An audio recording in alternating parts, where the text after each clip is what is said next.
maravillosa unidad de estilo. Estamos en la Iglesia Catedral de León, joya del arte universal y una de las maravillas del estilo gótico clásico. Su construcción se llevó a cabo en apenas 50 años, durante la segunda mitad del siglo XIII, de modo que tiene una maravillosa unidad de estilo y es como un resumen de la elegancia y armonía del estilo gótico. Todavía hoy, las catedrales góticas siguen cautivando poderosamente nuestra imaginación. Siéntese un momento en el banco de piedra que tiene a su derecha, al pie del muro. Vamos a explicar brevemente el contexto histórico en que surgieron.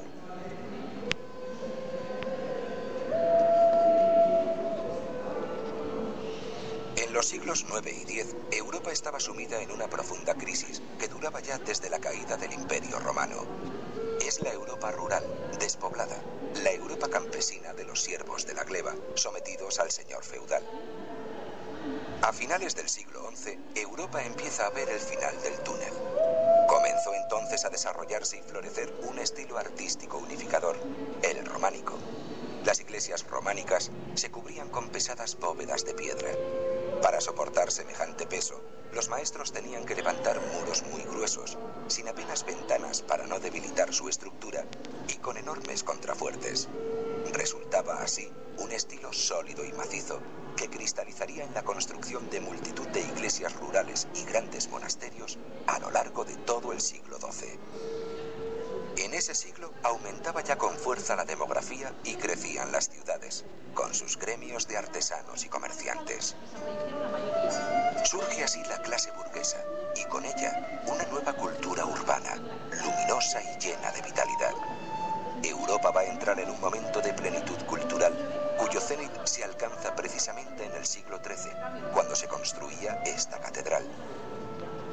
En el campo arquitectónico descubrieron que no era necesario hacer bóvedas tan pesadas. Bastaba con voltear unos nervios cruzados, como vemos encima de nosotros, y rellenar luego los espacios restantes con material más ligero. Surge así la bóveda nervada o de crucería que, junto con el arco ojival, revolucionaron los sistemas constructivos. Era el comienzo del estilo gótico. Había surgido en el norte de Francia, en torno a París, pero pronto se extiende a toda Europa.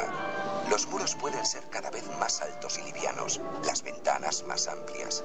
Los edificios se estiran, se agrandan, se llenan de luz. El nuevo estilo es grandioso y parece no tener límites. Las ciudades importantes compiten por conseguir el templo más grande y perfecto. En apenas un siglo, se levantan más de 200 catedrales góticas por toda Europa.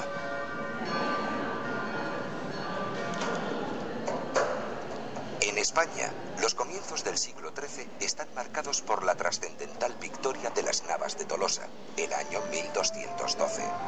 Con ella se desmorona el poder musulmán y casi se puede decir que se ha ganado la reconquista.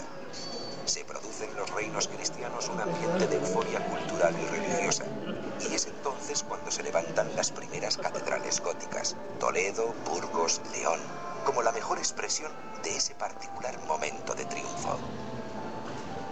Esta catedral leonesa se empezó a construir hacia 1253 sobre los restos de la anterior catedral románica. Acababa de subir al trono de Castilla y León Alfonso X el Sabio, en cuyo reinado florecieron todas las ciencias y las artes. Mientras se levantaban estos muros, el rey componía en lengua romance sus famosísimas cantigas.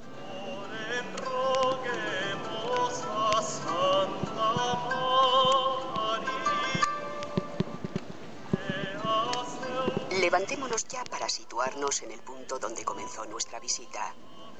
Ahora que conocemos un poco el contexto histórico en que se construye esta catedral, estamos mejor preparados para comprender su arquitectura.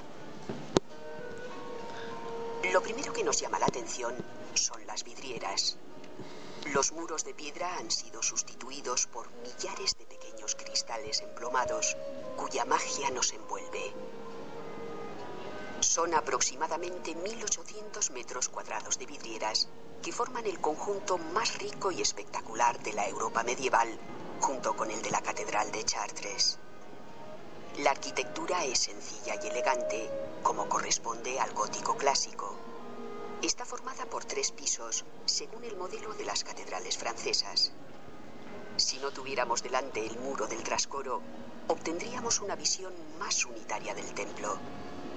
Imaginemos que no hubiera ningún obstáculo entre nosotros y el altar, y dejémonos impresionar por esta nave majestuosa, de dinámica ascendente, que irradia sacralidad y sobrecoge. Todo en esta catedral parece que lleva a Dios. Ese fue el propósito de sus constructores: traer a la tierra una imagen del mundo divino, cuya sola contemplación nos transportara hasta el cielo.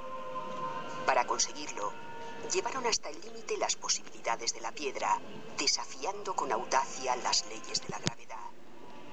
Pero emplearon un elemento más elocuente aún que la piedra para hablar de Dios: la luz, que transfigura y transforma todo su interior.